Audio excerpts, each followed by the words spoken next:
Hello, and once more, welcome back to Hooky Hour, where we have completed the story of Jacopo, Maria, and the white-haired girl, and what a doozy it was.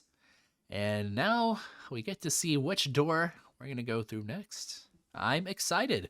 Well, I don't know if we're going to get to that this episode. We'll see. We will see how many lines we can read before, I gotta end the episode. But nonetheless, let's get right to it. You can no longer hear the raucous sounds of the men from within the den. The faint scent of cigarette smoke, however, lingered in the air. Staring vaguely at the door, you noticed something was amiss. The maid, who had been holding your hand, was no longer at your side. You glanced around, but she was nowhere in sight. Down the corridor stretched only darkness. Not having anticipated this, you were unsure how to react.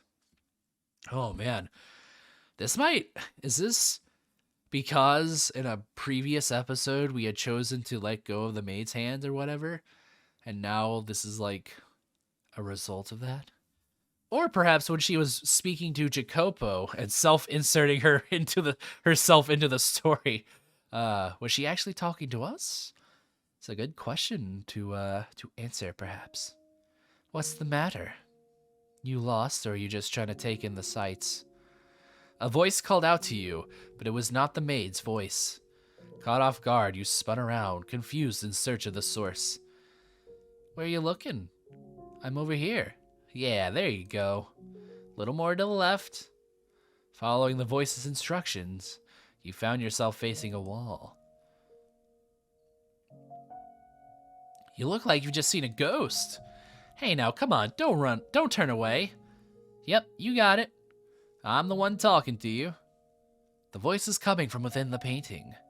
When you had passed by this wall on your way to the third door, a magnificent landscape painting had been hanging there. But now the canvas was a deep shade of black, as if it had been dipped into a vat of ink. The man in the painting. Been a while since I've talked to anyone. So tell me, you can hear me all right, can't you? Splendid. Been so long since I've had a conversation, I was afraid I might have forgotten how to talk. So tell me, who might you be? You don't know? Well, isn't that quite the pickle? Then how about we have a little chat, eh? You got yourself turned around and aren't sure where to go, yeah? Well, I'll be happy to tell you anything I can, just ask away. The painting sounded rather high-spirited. Perhaps he was simply excited to have the opportunity to speak with someone. So you decided you would ask the painting a few questions. All right, is this multiple choice time? Who are you? Who am I? What is this place? Who is the maid? Which question piques my curiosity the most? Oh my god, I can't speak. Which question piques my curiosity the most? I think I still kind of want to know who I am, but it's also like, who is the maid? I don't know if I care too much about the man in the painting. What is this place? I'm also curious about that too, but I think I'm gonna ask who the maid is. Might as well ask her that directly. Time to save, scum. Time to revert it back. But she won't say till you've regained your own self? Your old self? I see. Well, in that case, if you want to know, you know what you gotta do. It's entirely up to you whether you make an ally or an enemy out of her. There's no guaranteeing she's even right in the head. You know, I have a feeling this man in the painting is a little southern. You never know. Maybe you're not the only one who hasn't found themselves. Okay. Oh, maybe I get to ask all of them. I'm gonna go with who am I next? Can I cheat? Just cause you don't know who you are doesn't mean you can go around asking other people. You're not gonna answer a single question, are you? I'm not a person, you say? Well, no, you're right, but I'm not gonna know anything about you that you can't tell me yourself. Well, can you tell me what I look like? I mean, from where I'm standing, you look almost like a walking cloud of shadow. I can't even tell you what you might look like. The maid who was with you before, did she call you master? I see. But the question is, which era's master are you? How many doors have you been through? 3 doors, eh? Three doors down? And of those, did any of them bring anything back? Ah, well, it's not an easy thing recovering yourself. Or maybe you weren't behind any of those 3 doors. That's gotta be it. Now it's your first time witnessing those tragedies. Yours is another door. So tell me, how'd you feel looking behind those doors? Was it frightening, saddening, heart-wrenching? Well, let me tell you something. You were able to bear them because they weren't your tragedies. If the next door you open is yours, will you be able to bear it? Will you be able to accept your own tragedy? There's one thing. It's one thing seeing others suffering, but your own? If you have to face emotions you wanted to keep buried, secrets you wanted to keep hidden away, and pain you wanted to forget, do you think you'll be able to accept them as your own? If you can't, I wouldn't blame you. I wouldn't accuse you of running if you chose not to reclaim your old self. Nothing wrong with erasing your memory of something if it was so bad you didn't want to face it in the first place. Let it be rewritten as someone else's story. That'll make it a whole lot easier on you. Because you never know, the most unfortunate tale of all may well be your own. Or perhaps, that goes for everything about you. You won't know till you see it. Well, that's true enough. But once you do, there might not be any turning back. Or do you mean to reclaim your old self no matter the cost? If you do, if you're sincerely prepared to do that, then be wary of the tale that comes next. Any tragedy that seems too beautiful to be real is precisely that, a fabrication. Alright. Ominous. That is ominous. The music stopped, and there was a ... Or maybe that was just like perfect timing of the music. If it turns out you're someone from behind the next door, then perhaps you're my... What do you mean? Who are you? Now I'm going to ask who you are. Me? Well, as you can see, I'm a painting. Why did I end up as a painting? Was he going to say you're my artist? You're the one that drew me or painted me? Hard to say. Maybe I was reborn a painting because I used to really like art. Though there are things I painted that I wish I hadn't. Maybe that regret's what stirred me into this. Hopefully I get a chance to apologize to him about that. Anywho, no point in getting into any more detail than that. Wouldn't mean anything to you, so enough about me. Oh right, you don't know anything about yourself. Shame on that. A shame, that. Alright then. A favor for you, since you can't tell me about yourself.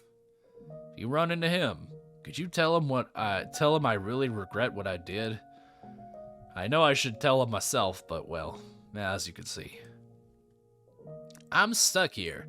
Can't move an inch, so I've got to ask for help. Oh, this voice is really starting to scratch my throat. I feel absolutely terrible about painting that picture.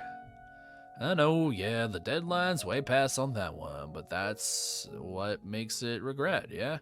Because you can't take it back. Was that the painting? The painting of, like,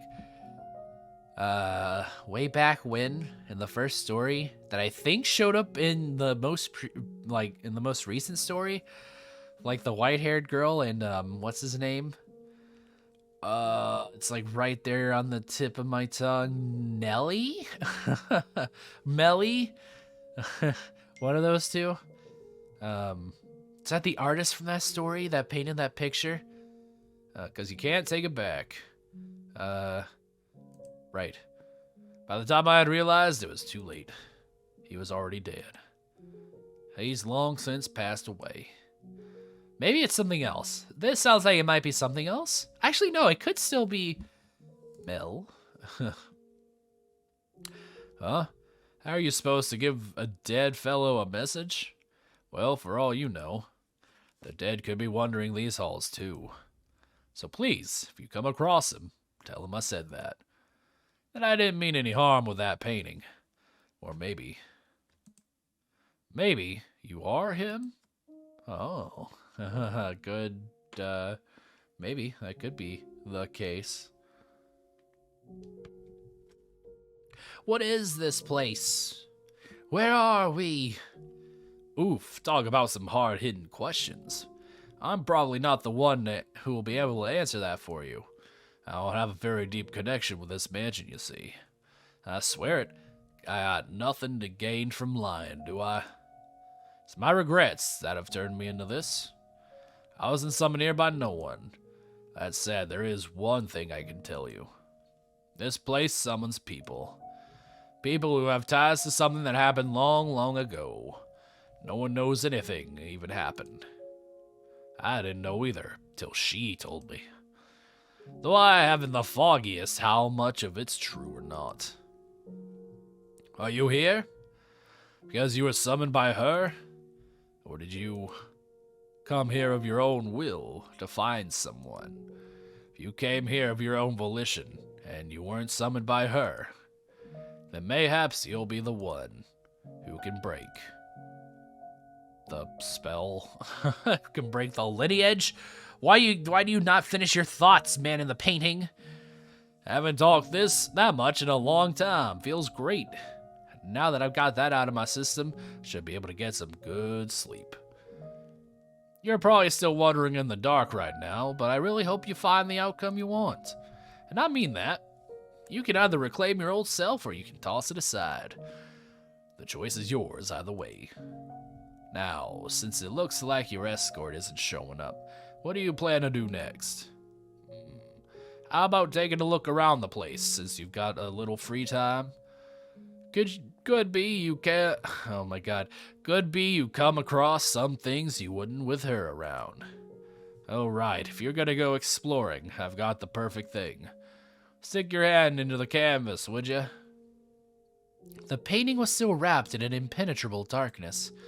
A perfect all-consuming void. The man had told you to put your hand into it. You. I'll stick my hand in. Yeah, sure. I mean, I already did this once. We'll just keep doing that. Why not? No big deal. You extended your hand for the painting. The moment your fingertips brushed against the darkness, it swallowed your entire hand up to the wrist. Super Mario 64. No, not there.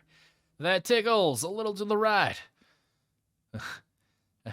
Down a little bit. A little more. A little more. Ah, there we go. As the man in the painting had instructed, you groped around the inside of the darkness.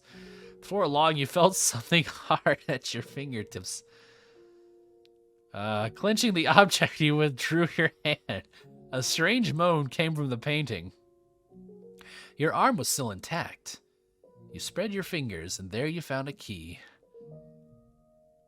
Okay. Got ourselves a key. We did it! Ah, that tickled. With that key, you can access the master bedroom. A while back, she tossed it into me. The damned litter bug. So yeah, it ain't mine. Don't worry about giving it back, however. But there's something worth seeing in there, if she felt the need to toss that key. Alright, well, I'm gonna get some sleep. You take care. If you happen to learn my name, come pay me another visit. Should the fancy strike you. Oh, hey, look at that. Return back to the landscape. Very beautiful clouds. Having said that, the painting fell quiet. In your hand lay a small key. A small key. My cousin, the small key. I am Hooky. It seemed rather antiquated and vaguely familiar. Silence once again drew over the corridor, and drew the painting back in. You stood there all alone, no sign of the maid. After considering it for a few moments, you decided to explore the mansion on your own. Ah, ho. All right. Oh my god, we're actually getting to go places? Oh, I wish I could, I'm not gonna go directly to the master bedroom. Not yet. We're gonna go. Excuse me. I think we're gonna go to the Rose Garden. We're gonna go there first. Because this does seem to have some sort of significance. Look, your head is covered in roses. Blah, blah. Oh, blah, blah. You got petals on the book. This isn't mine. I can't afford to. Though you can hear the sound of children laughing, you cannot see them. Regardless, their cheerful voices warmed your heart. You decided to linger there in the garden for some time. Along with the children's laughs wafted a sweet fragrance. The wind blew, whisking flower petals up into the air. It was an enchanting sight. And then everything died. All right. Next time on Hooky Hour, we'll explore more of the mansion because our dear friend Bob Ross of the painting gave us a key. So, until then, see you next time. Bye.